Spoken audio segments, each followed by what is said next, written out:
Hello, everybody. Average Gamer here. Welcome to a honest review. So this is an honest review after 40 hours of playing Dyson Sphere Project, and I'm gonna talk about the good, the bad, and what I think of it. So the good, um, what can I say? I'm impressed with the fact that this game is being made by 5 people. 5 people.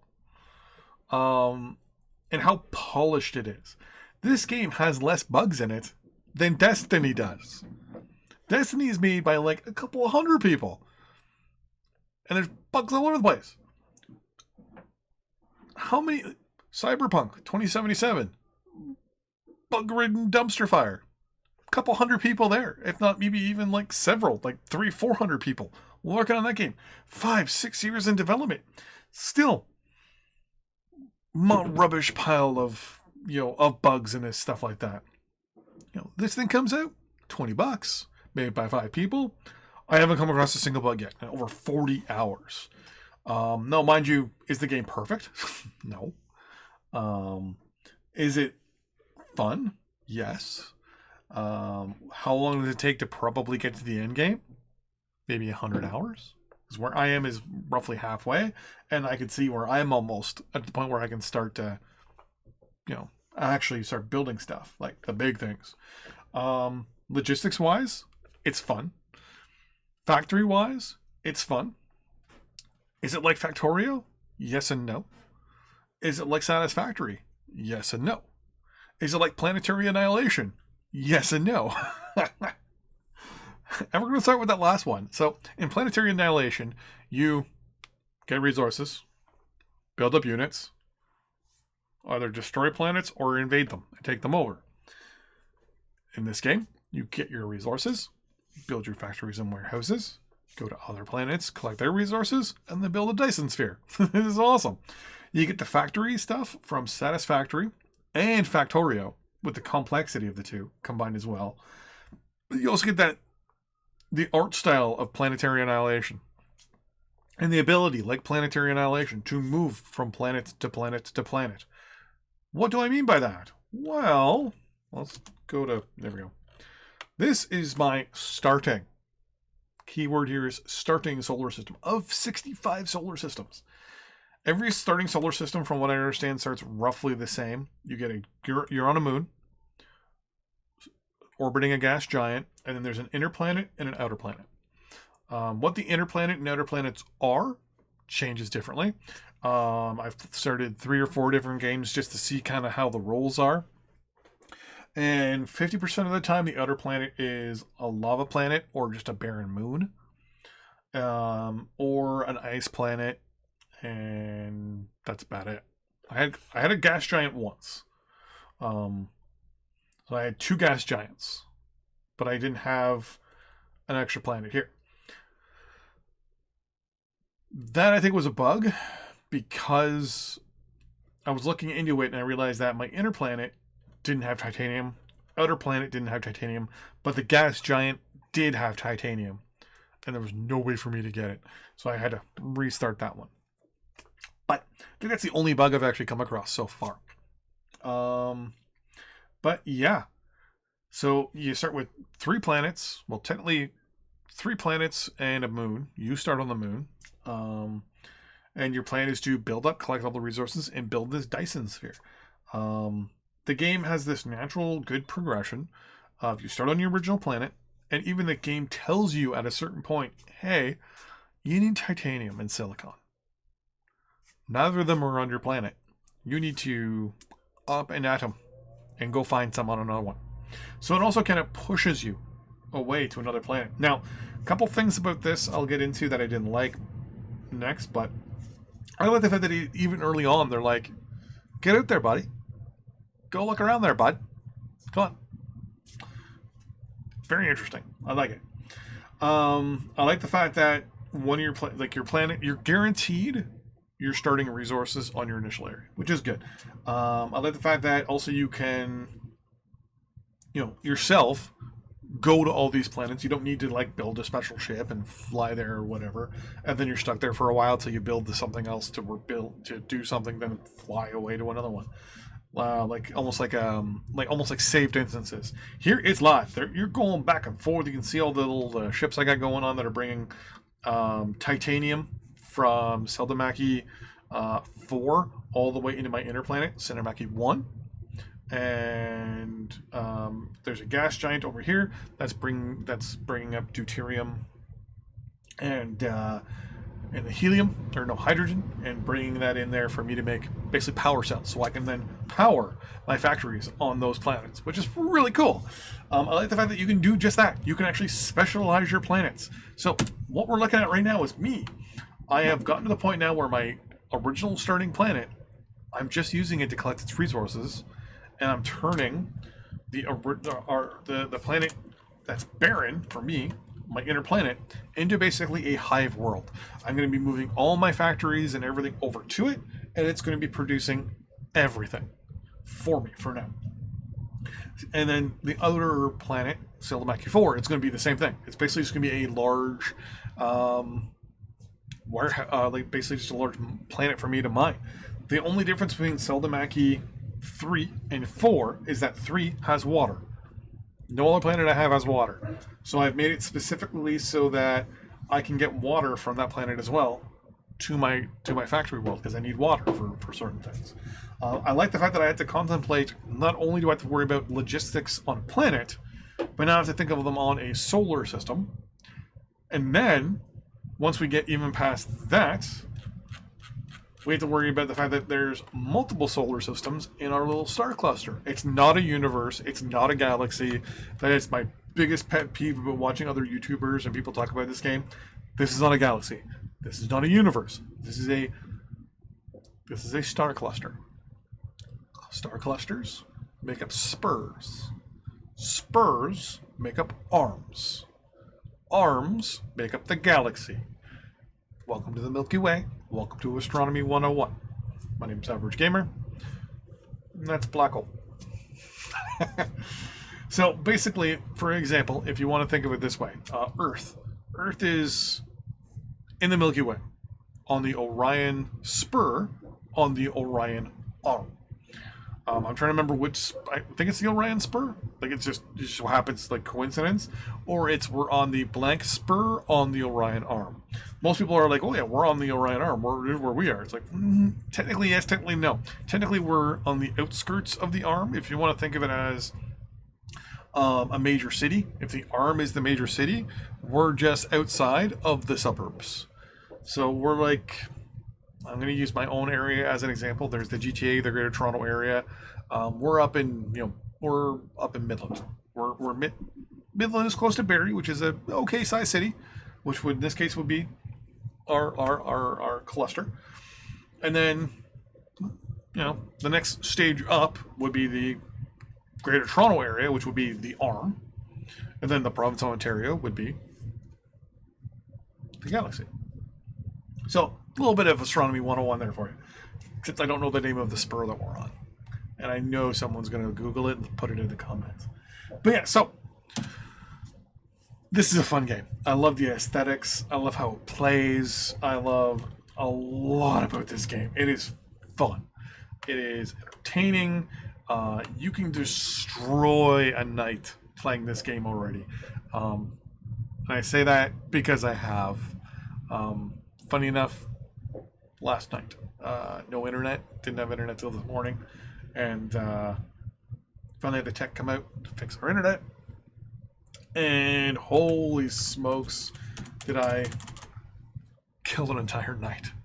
It was about 5 o'clock for work, and was it 12:30 at night, basically until past midnight. I think I started playing it around 9. And I'm probably going to do it again tonight during the hockey game. Have the hockey game up on one monitor, Dyson Sphere Project up on another, and I'm just going to, have one of those nights. Once the baby and the girlfriend go to sleep, I'm staying up and playing more of this.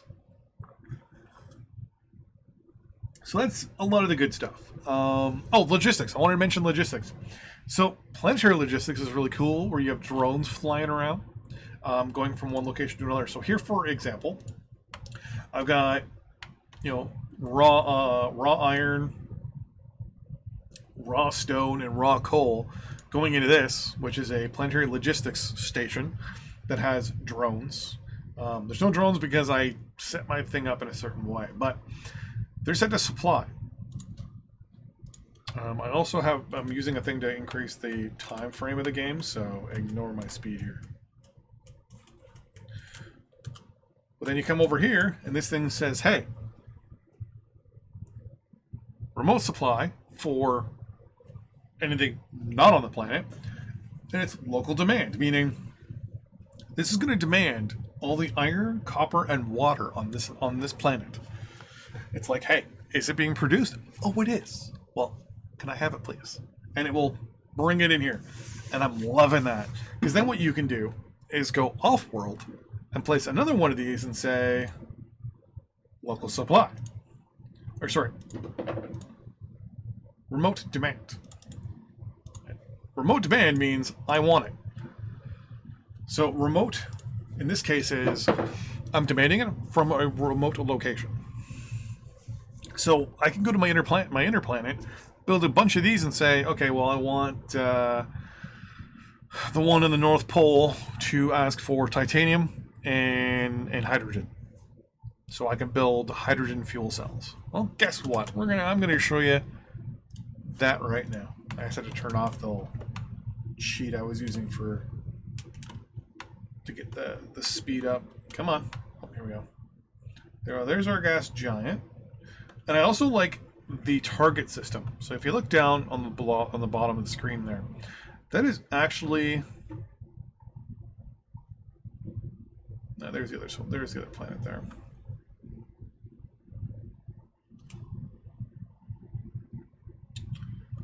You can actually see my target. So I can actually see where I'm going. So right now I can see on the bottom of the screen where I'm pointing, so that I know I'm going to the proper planet. I'm also going to try to slow down a little bit. And I didn't slow down fast enough. Okay, no big deal. I think I want to go to the North Pole on this thing. Yep, I can see down here in the bottom left. You can't see where I'm pointing with my mouse, but yeah. So I have, once I land here, some guys producing power, no big deal. Because I'm in the middle of getting this set up as my warehouse. But I'm producing hydrogen fuel cells here. I'm asking for hydrogen from there's a dude sucking hydrogen basically off no, he actually just landed. There you go. He lands and the amount of hydrogen I have goes up. So basically what happens is these ships go out, they get whatever it is from the other places that are set to demand or supply or whatever, and you can send them to all different places all around your solar system. And later on, if you build these on other planets, they'll do the same thing in other solar systems. They'll just warp. Once you obviously build them with warp engines. So I have to remember too is once I upgrade that, so that the guys don't go super slow just trying to fly to the next system. Because I can't see the AI being that smart just yet. But that won't be a big deal. It'll probably be a little much more of a pain in the butt because every time like a ship comes in, like this guy, you would have to be like, okay, click here, and then tell him, hey, stay here for now. Basically take him out and then wait to upgrade them, I guess. Because I'm going to assume you have to upgrade those guys. It'll probably be like that, and then you have to build a warp engine and then combine them together.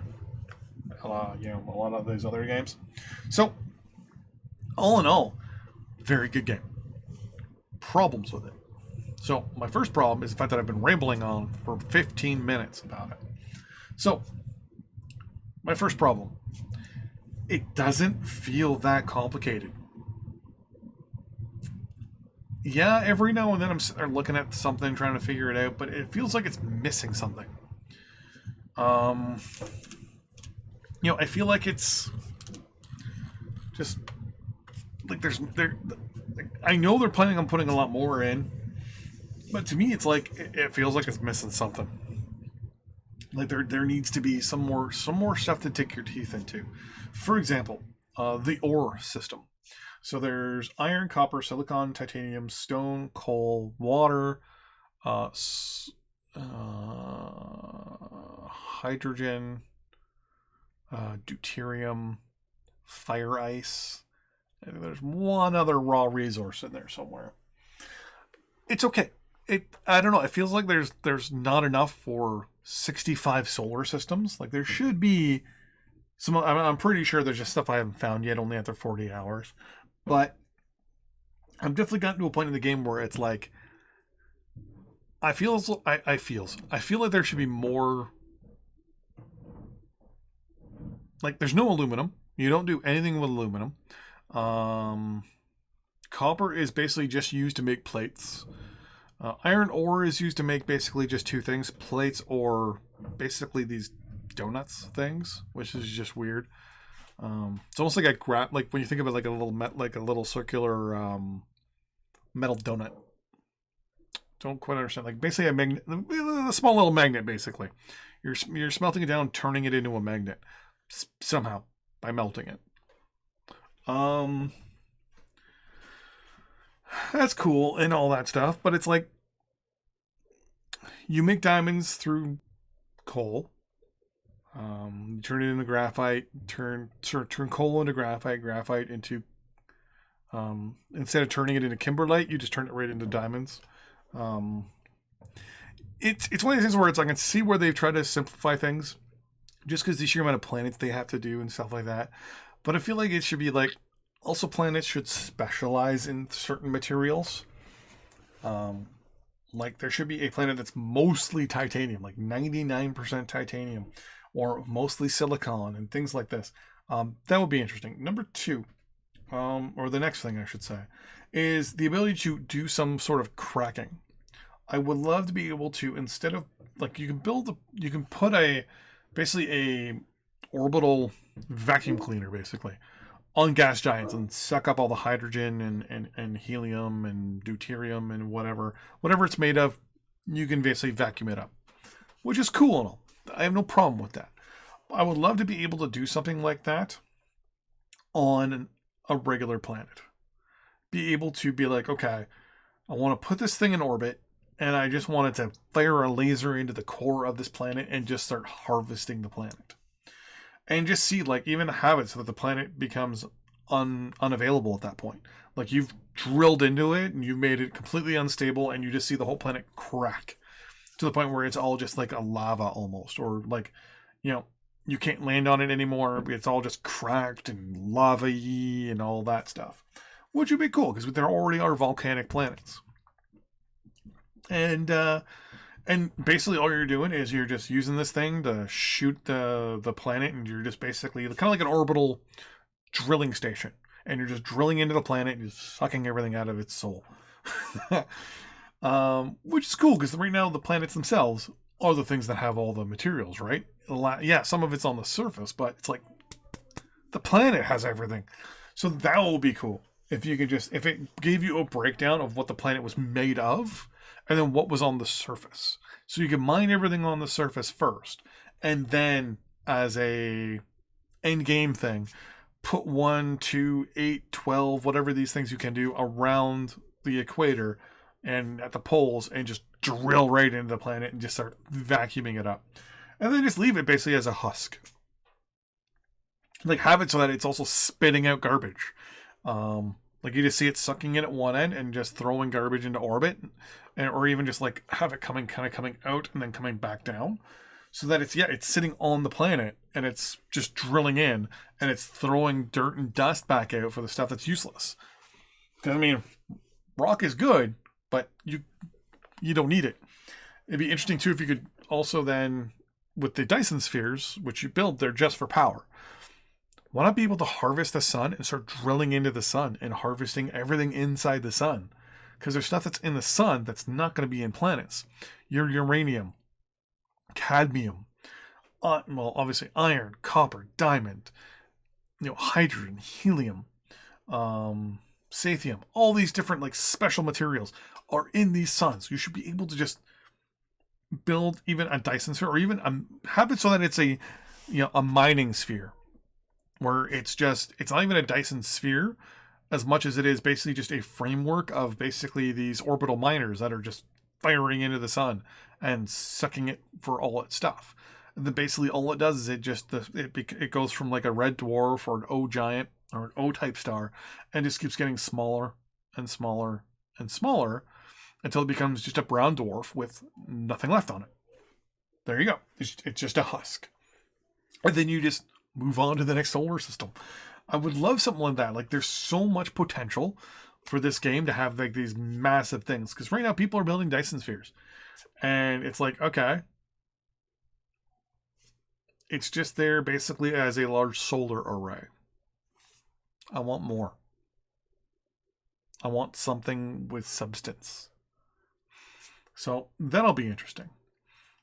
One of the other things I don't understand is your character. So I have the thing that turns this off, but has a certain amount of battery charge. I think I understand why it's there. So a lot of people I've seen that have been playing this game for 100 to 150 hours or so. They've built they've built their sphere on their first solar system. They're done, and then they're like, okay, now what do I do? Oh, maybe I'll just go build another one. They go to the next system and they do the same thing. Once you do it on a second planet or a second solar system, you're just like, oh, okay, whatever. But I think this little power thing, they either recharge your character up every once in a while, it's based on the fact that they're trying to slow you down. So that way you're not too much. Like, you don't have too much, you're not doing too much too fast and getting it done quicker than you're supposed to. And I think that's a good thing. And it's also a bad thing. Because then you have this mechanic that really has no purpose other than to hinder the player. And it's like, okay. So basically what you're telling me is you need to do this to me because you just don't have enough content yet. Understandable, but it's useless. I don't need it. There's no point in it. Yeah, I'm a giant robot. Cool. You know, I need to charge my batteries every once in a while, but it's one of those mechanics that I don't understand why it's in there. There's probably, you know, someone smarter than me has figured out a reason why it's in there. I think it's just to slow us down during early access so we basically don't all just play the game and get severely bored really quickly after beating it. And honestly think, you know what? I don't have a problem with that. It's not a big issue for me. I think it's okay. One of the funnier things I have to admit that I've noticed is kind of a lack of building abilities. My biggest problem right now is just the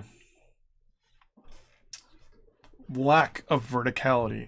To me, when I was kind of sold on this game by a few people were talking about the verticality of the game. You know, you can build your storage like to the moon. You could build, you know, your research buildings to the moon, you know, and all this stuff. But then I start building other things, and it's like, oh, well, a lot of this other stuff doesn't stack. Why? Well, why doesn't that work? Why can't I have a tier 2 smelter? Because right now I have only a smelter. Like, I find the game in certain areas is lacking. Well, it excels so much in other stuff and has an amazing amount of potential. And I think over time, that potential will be good.